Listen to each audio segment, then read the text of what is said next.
So when we think about like where we get like the sort of redemption script thing, we'll keep in mind a few things, right? So at least in America, anyway, and for other parts of the world, right, we have, we're kind of based on Judeo-Christian values. Now, I'm not saying this as to say that this is the way the world should be or that this is the best.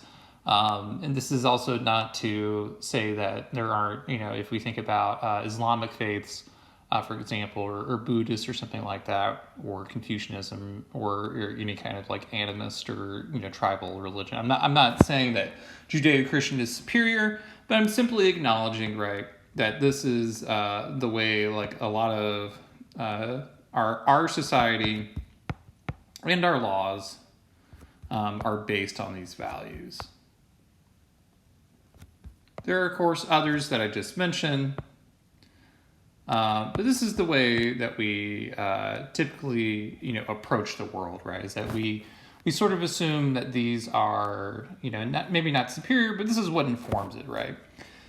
And if we think about this kind of thing, right, founding on this country, we think from a puritanical standpoint, we wanted to be, absolutely faith-bound, follow everything like that, right? There was a lot of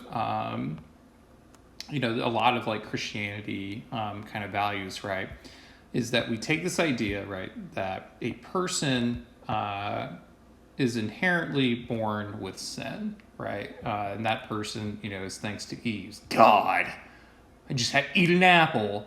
But a person's born with sin, right?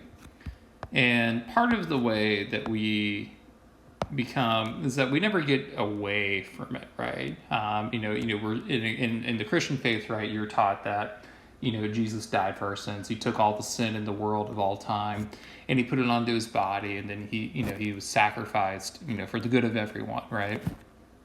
To do that, right? But the only way that you can accept this gift, right? So we take JC, he dies, for us. Isn't it funny that Judeo-Christian is also like Jesus Christ, right? I don't know. I've never thought about that. There's not any like real connection there. It's like, oh, they're both JC. Dies for us, right? And I guess depending on your flavor of like Christianity, right? So if you're Catholic or if you're Lutheran or some other Protestant faith, Church of England, right? Is that you have to own up to your sins, right? So you have to acknowledge that you're a sinner. And you have to also say like, yeah, I did bad things. It's not really good. And then you have to be like, except JC. There was a t-shirt I remember from high school that said, Jesus is my homeboy. So you gotta be like, Jesus is my homeboy. And you accept JC and you say, okay, great, fantastic. And then you are, born again. Born again, you have faith, you believe in the afterlife, and, your reward, is like eternal, like happiness and joy and, whatever else you get, right? Milk and honey. Eternal happiness and joy, no pain. And, we just like live out our happy years, right? And that's kind of like the goal, right? Interestingly enough, we'll do another quick aside because I feel like it, right? This is also the kind of thing that's the same kind of like narrative or kind of like, plot point, right? Thing is used for retirement. Yeah, you realize you have to work all your life. And you have to save money now to invest later. So, thing with JC, yeah, you have to work. You have to, like, earn your sinner. But you have to invest now and say, hey, Jesus is my homeboy. And then later, you get to heaven in retirement. Hey, you have to work all your life, save all your money. And then you can retire and not work, right? Like, that's, like, a very similar kind of thing. This is also the kind of thing that was used, like, in slavery, too, is that one of the reasons that they used to like communicate to slaves is that, hey, I know you're like being oppressed and you're not allowed to like be with the people that you love, and you might like lose sight of your children forever, and we're going to treat you like animals instead of people. And everything else that happened with chattel slavery, isolate you, separate you, torture you. But hey, good news, if you become Christian, this is just like temporary pain, and then later, like, you're in heaven, right? Like, that kind of thing was used like in slavery. So we have like, these are two examples of like, this kind of script that happens. So when we think about like prison, right, we also have a similar kind of timeline. So prison, we have stage one is this first offense. You're kind of judged, right? Well, you are judged, right, by a jury of your peers, and then you're issued a sentence by a judge. So your first offense, your sentence, like, I'm the bad guy, right? So I did something, right? I'm a bad man, and then I have to go away for a while. Separate because you're a danger to other people, and you have to think about what you did. And that's sort of like a part of it, right? Is that we want people to reflect on their crime and their harm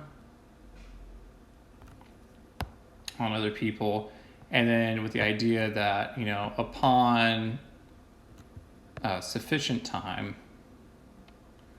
What is sufficient time? We don't know. We change it all the time. After sufficient time, contemplation. So thinking, contemplation.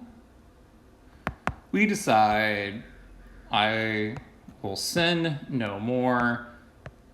I have reflected and thought about, like what I've done.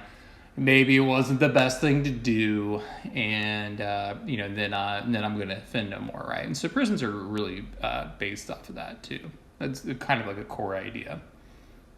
So sometimes, right, we have different models, right, where you want to be like this isolation part is like a key fixture of it, right? But we also, the other part of our society as well is that not only do we sort of like emphasize like this redemption kind of script, right? But there's also this pathway where we emphasize like the importance of work, right? And again, if we think about from a Judeo-Christian value standpoint, right? Sloth is one of the 7 deadly sins, right? So being lazy is a sin, right? And honestly, in many kinds of ways, right, lazy people can be kind of annoying in certain situations, right? Like if you're lazy at home and you're just kind of like hanging out and doing your thing, right? But like, hey, I guess that's fine, right? But then you'll see like a bunch of Instagrammers like, what are you doing in your downtime?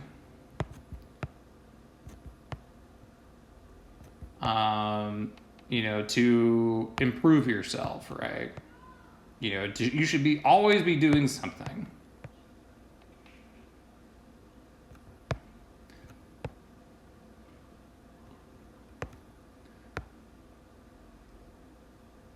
So you need to be reading a book, you need to be journaling, you need to like go out and see the world, right? Like, whatever, right? Like there's sort of like a judgment for doing nothing. Watching a show, we feel occupied. Or feel like pressure to do this kind of thing. Judgment for doing nothing.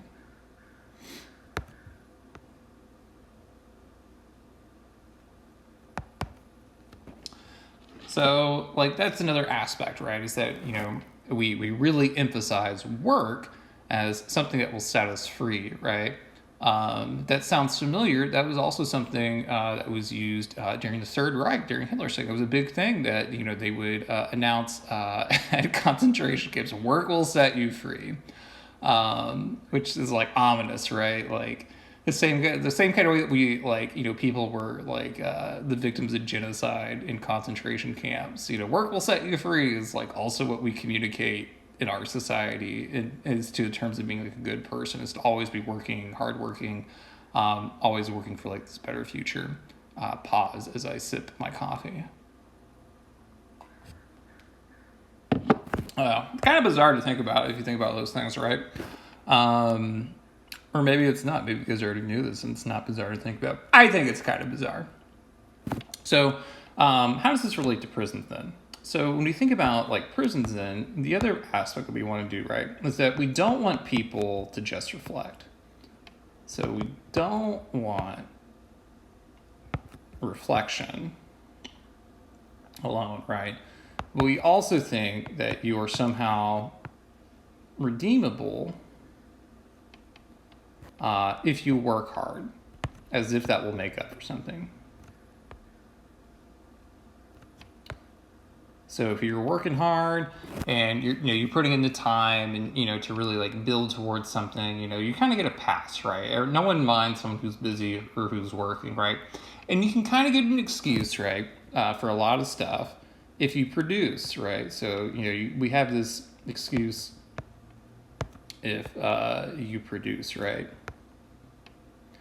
We also have this kind of thing, right? You get to earn your right to be alive, for example. That's also kind of something like that happens with like healthcare in this country, is that in order to access healthcare in America, more often than not, you have to be employed. So you have to work for a corporation, and then you get to access insurance benefits, which aren't necessarily good, but then it's going to at least mediate some of that cost, right? So in order to have like the privilege of accessing healthcare, you have to work. You can't just like get it because you're a goddamn human being. You have to work for it, which is curious. It's very curious because no one asks gets consent to be born. It just sort of happens, right, against your will, and like for the thing that is used to maintain your health and well-being. You have to work for it, right? Otherwise, you don't get the right to exist. How curious is that? So earn your right to be alive, right?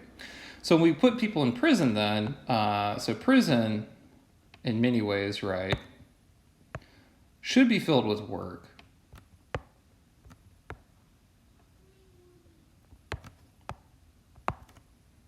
As part of like this, as a healing or redemption process. That's what we use it for, right? Is that we want people to be working because otherwise you're just sitting idle.